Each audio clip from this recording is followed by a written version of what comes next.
Sexta-feira, 2 de junho de 2023, o Rede Verdade está no ar com os seguintes destaques. Acontece em João Pessoa o segundo dia do Encontro Nacional de Prefeitos, com a presença dos ministros das Comunicações, Juscelino Filho, e dos Direitos Humanos, Silvio Almeida. Ministro do Tribunal Superior Eleitoral, Benedito Gonçalves, cumpre a agenda aqui na capital e recebe a homenagem do Tribunal Regional Eleitoral da Paraíba. Nos estúdios, o secretário da Fazenda, Marialvo Laureano, que vai falar sobre os detalhes e os impactos da reforma tributária aqui no estado e nos municípios da Paraíba. O Rede Verdade já está no ar. Fique conosco.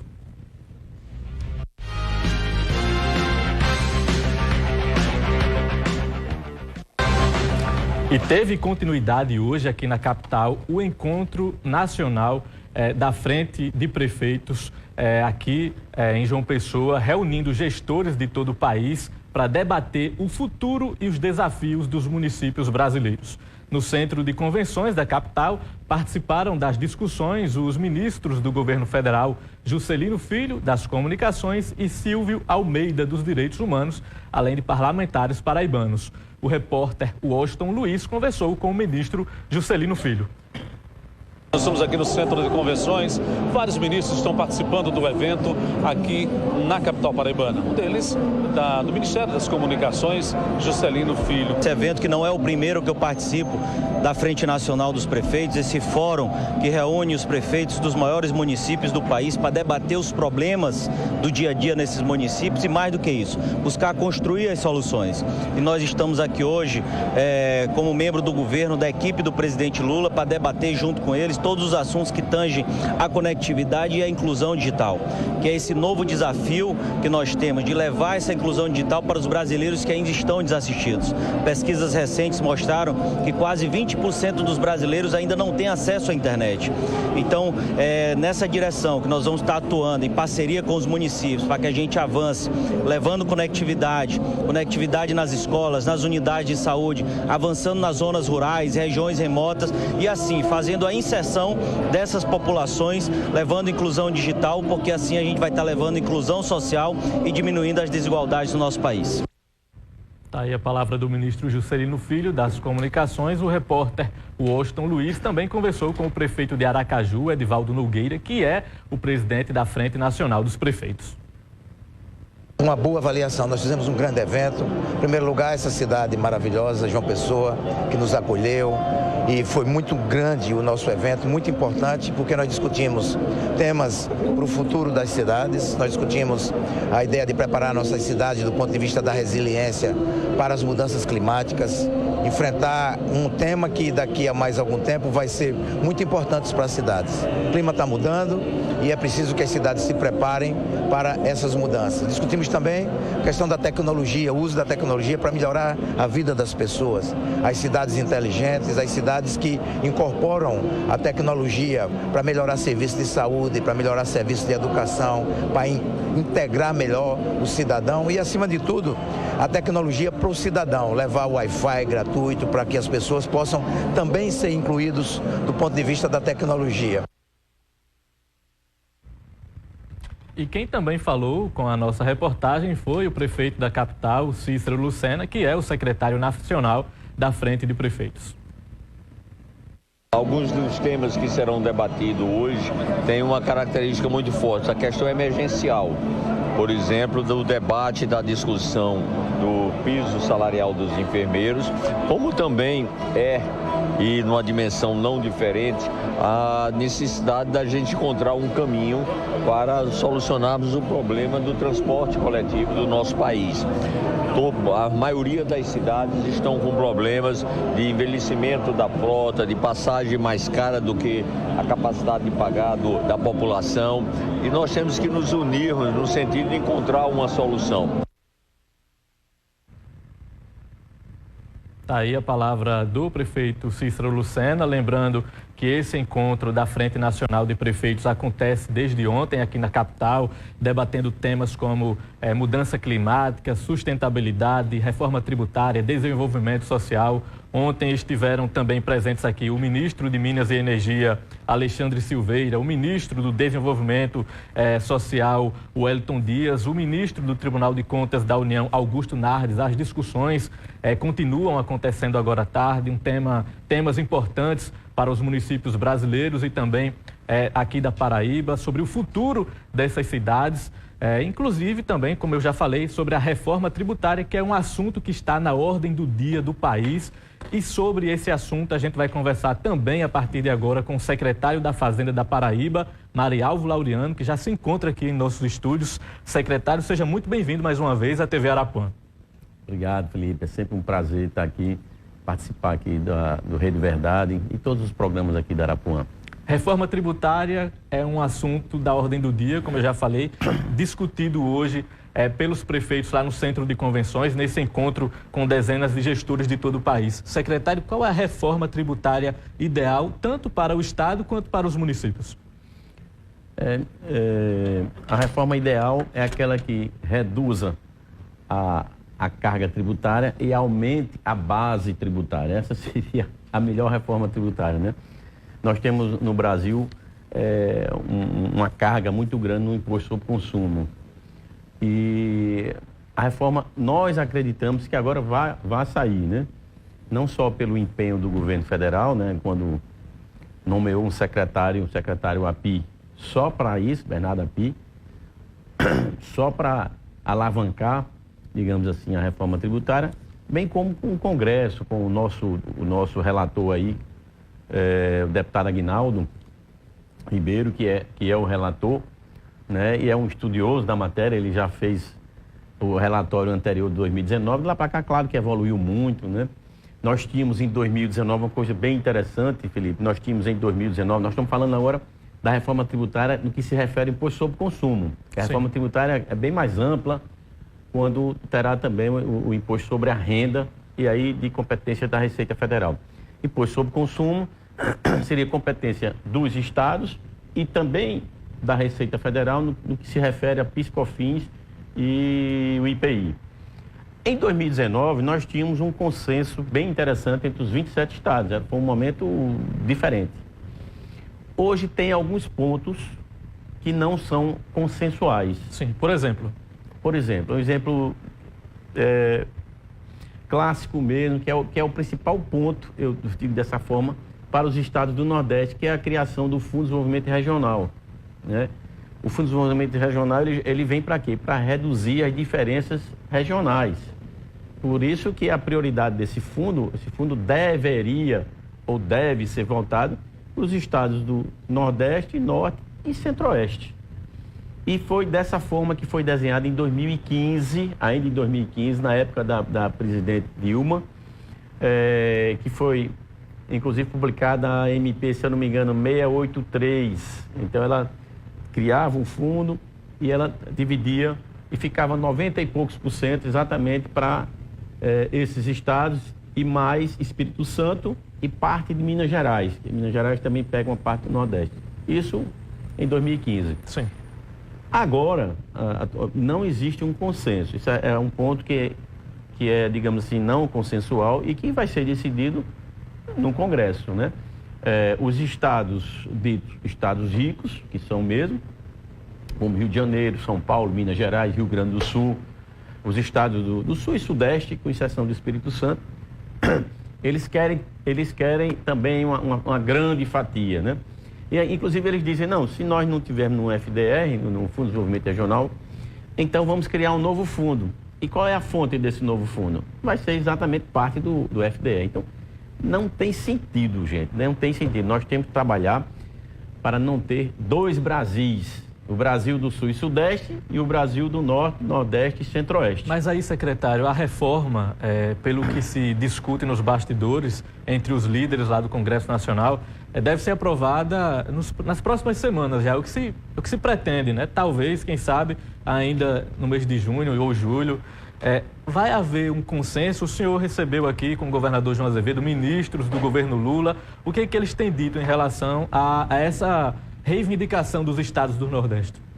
Não, o que eles colocam, inclusive o API esteve aqui, nós estivemos com o API a semana passada também em Brasília, Nós vamos viajar também na próxima segunda-feira, então está realmente uma peregrinação, né, de todos os secretários, né, envolvidos. Né, e na semana passada também tivemos uma reunião com o deputado Mauro Benevides, que faz parte da comissão aí junto com o nosso Aguinaldo Ribeiro. E Mauro Benevides é um estudioso nato. Mauro Benevides foi secretário da Fazenda várias vezes lá, um economista, é muito competente e está conosco, nos estados do Nordeste e tudo. Né? Então, nós continuamos tentando, digamos assim, diminuir os pontos divergentes. O maior ponto de divergência é esse. Tinha um outro ponto que era a questão do imposto ser um único IVA, ou IBS, Imposto sobre Valor Agregado, ou Imposto sobre Bens e Serviços, ou dual. Seria o IVA federal, COFINS, PIS. O governo federal não colocou o IPI, pelo menos no projeto que nos apresentaram, né? E que hoje já está lá no Congresso. E o outro seria o dual, que é o ICMS com o ISS. Isso. Esse é o caminho que vai ser seguido. Aí os municípios, pelo que eu pude apurar, estão preocupados, alegando que esse modelo poderia retirar receitas das cidades. Isso pode acontecer? De forma alguma. Como está desenhado hoje, como a preocupação, digamos assim, que é consensual, é que nenhum estado e nenhum ente pode perder receita. Nós vamos aumentar a base de cálculo, né, tentar reduzir, mas o que é consensual, é por isso que vai ter uma transição bem grande, né, para que nenhum ente perca receita.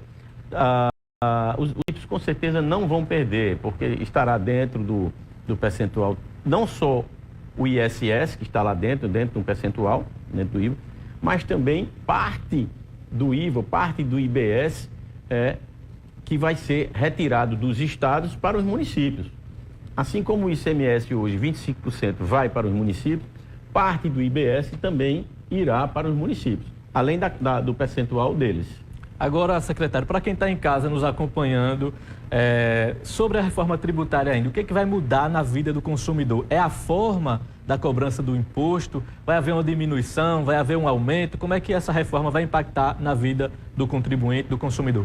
Então, o primeiro ponto aí é o seguinte, que também é consensual, não aumentar a carga tributária para o consumidor, mas vai desburocratizar e muito. Nós temos aí grandes empresas ou médias empresas mesmo que têm um custo muito alto com todas as obrigações tributárias que tem que ser feitas, seja estadual, federal, municipal e por aí vai.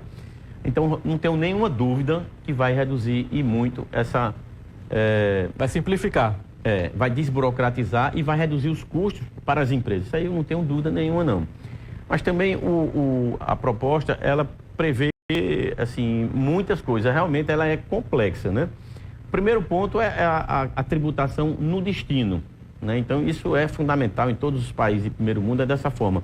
Não tem sentido a tributação na origem. Por exemplo, a gente compra o produto de São Paulo, mas a gente deixa lá 7% daquele produto, a gente deixa lá no caixa de São Paulo, que a gente está mandando dos estados, digamos assim, de estados fragilizados economicamente, né, uma palavra assim, de estados pobres, né, para os estados ricos, estamos mandando receita. Então, esse é um ponto fundamental, né, e que vai ser modulado, não vai ser do dia para a noite, então vai ser modulado.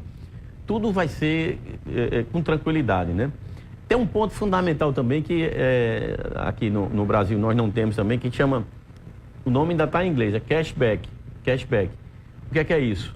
Como o imposto ele é indireto... O retorno. O imposto indireto, exatamente, o retorno. Como o imposto é indireto, todos pagam o mesmo valor. Quer dizer, eu sou pobre e você é rico, você está comprando aquela mercadoria, eu estou comprando a mesma mercadoria e nós estamos pagando o mesmo imposto.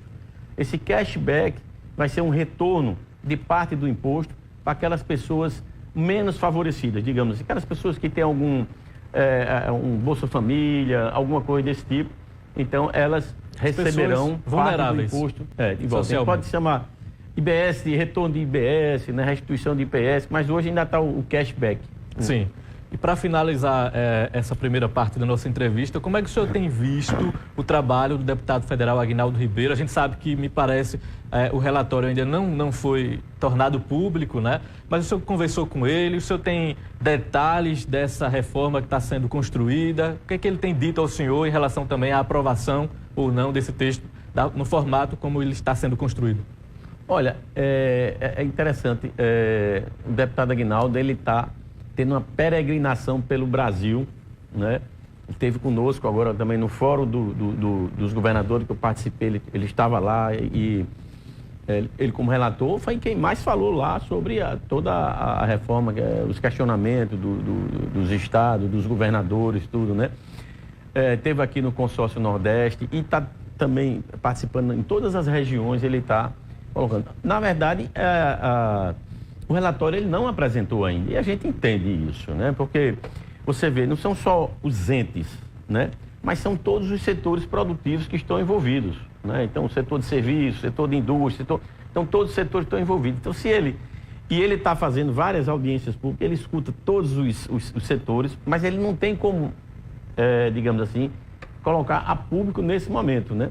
Ele tem que fechar, ele ficou de agora no dia 6 de junho, na próxima semana, se eu não me engano, foi 6 de junho, ele disponibilizar as primeiras diretrizes, né? Não seria o texto ainda, mas as primeiras diretrizes, né?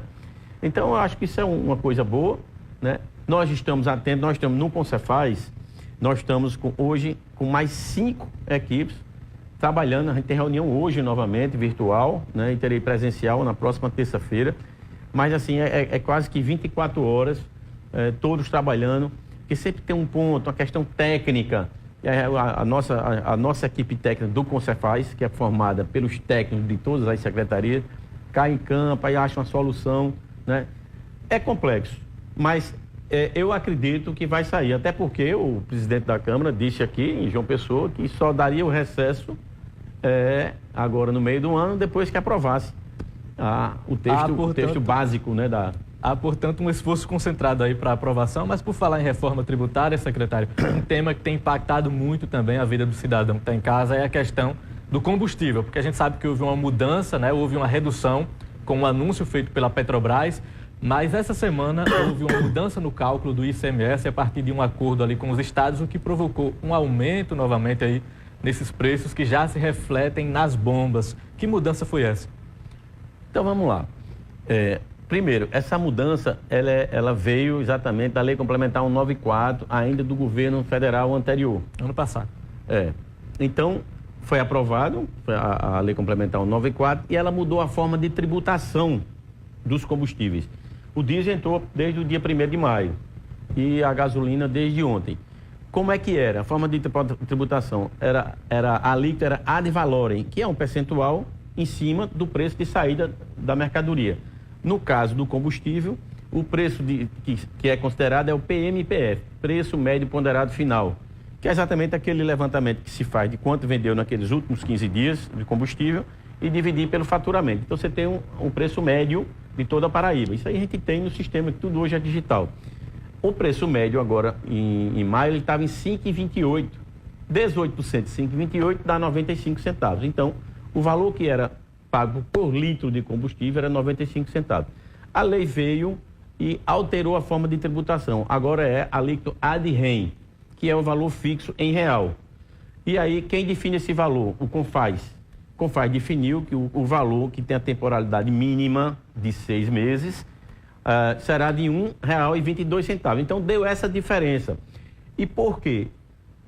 Porque o nosso estado realmente tem uma das alíquotas menores, né, do Brasil, também por conta da Lei Complementar 194, que trouxe um impacto negativo muito grande para todos os estados. Já falei aqui nessa bancada, nós perdemos 580 milhões de agosto a dezembro e continuamos perdendo uma faixa de 100 a 120 milhões por conta dessa Lei Complementar 194. Aí o que foi que os estados fizeram? Os estados alteraram a sua alíquota modal. Sim. Então, a maioria dos estados do Brasil alterou a sua alíquota modal. Aqui no Nordeste a gente tem 19, que é só um estado que alterou para 19, mas o resto foi 20, 21 e 22. Aqui ficou em 18. Nós não alteramos, foi decisão do nosso governador, não alteramos, porque a gente ia aumentar a carga tributária da Paraíba, e isso não seria só para o combustível, mas seria para todos os produtos. Então, você vai prejudicar o cidadão, em especial aqueles que têm uma renda menor. Então, nós mantivemos. Por isso que o valor do ICMS era menor. Hoje, não. Hoje, primeiro, tem a monofasia, né? A tributação é monofásica, tributa uma vez só quando sai da refinaria, a gasolina. O valor é o mesmo para todo o Brasil, nenhum estado pode alterar, R$ 1,22 por litro de combustível. E a temporalidade que são 6 meses. Isso significa que daqui a 6 meses pode ser mantido esse valor ou pode ser alterado, reajustado, diminuído, como é? Exatamente. Vai ser analisado se a gasolina caiu. Então, o CONFAZ pode se reunir. Não, então se caiu, vamos reduzir. Ou se a gasolina aumentou, então a base de cálculo aumentou, então você tem que aumentar. Então isso vai ser um estudo técnico que será feito provavelmente em novembro para com vigência a partir de dezembro. Ótimo. Secretário, vamos fazer uma breve pausa na nossa conversa para um rápido intervalo comercial e daqui a pouco a gente volta falando mais sobre reforma tributária.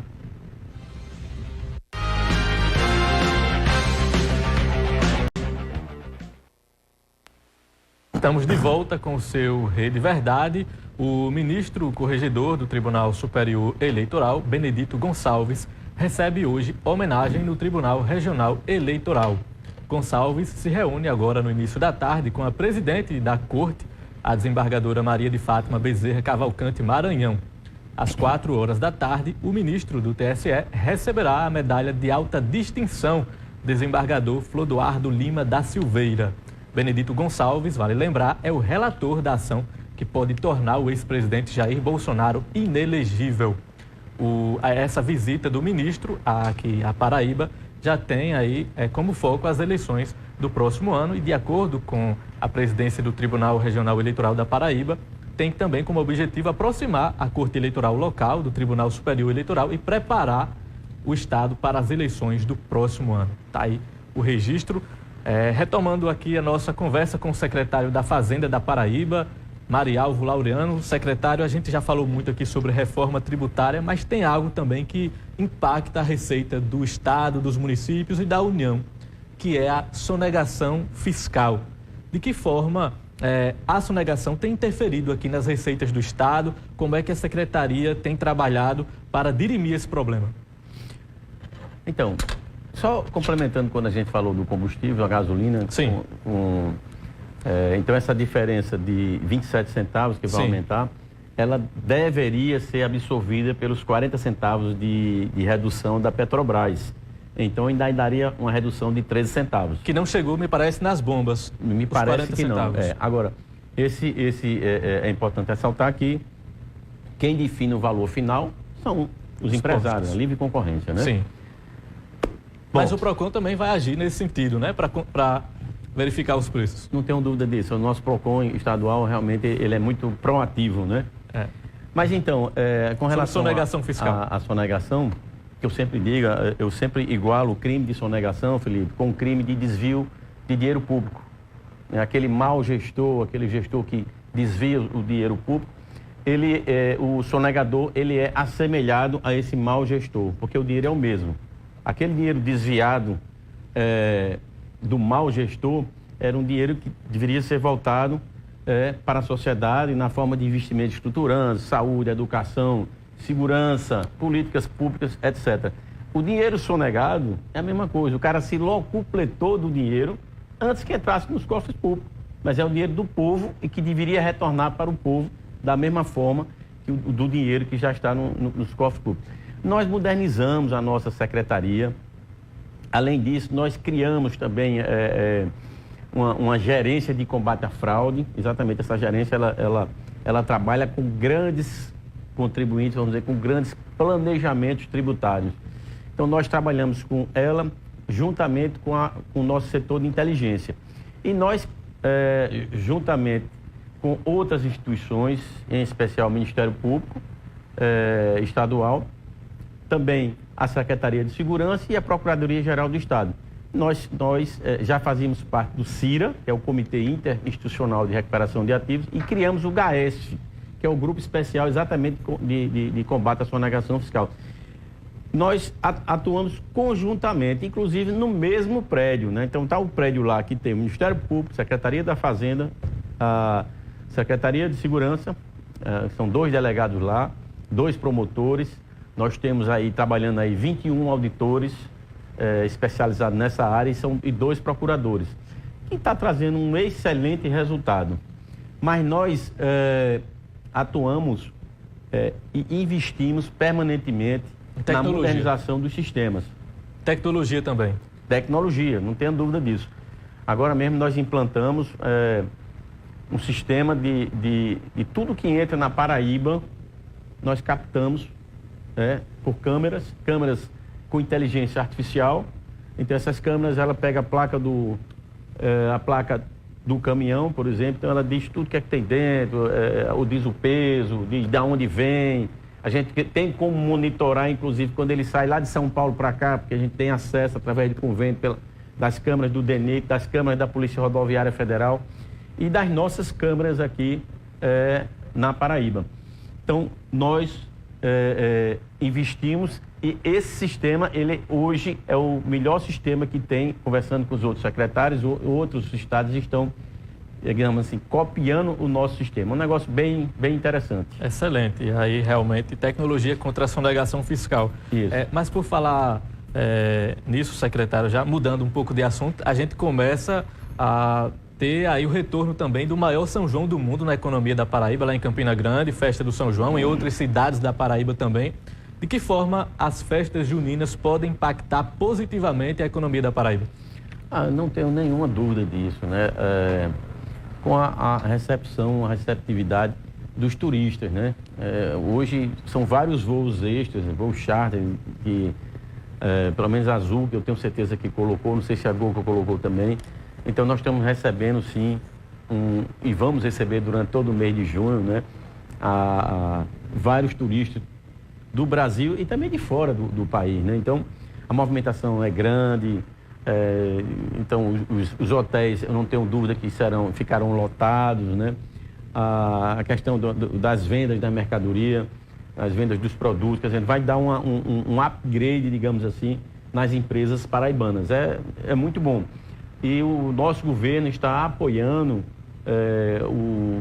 o São João nas principais cidades da Paraíba. Conta sim com a participação do nosso governo, investimento. Nós investimos muito, inclusive, também no policiamento, com policiais com câmeras, né? As câmeras também distribuídas para onde haverá uma maior concentração de pessoas.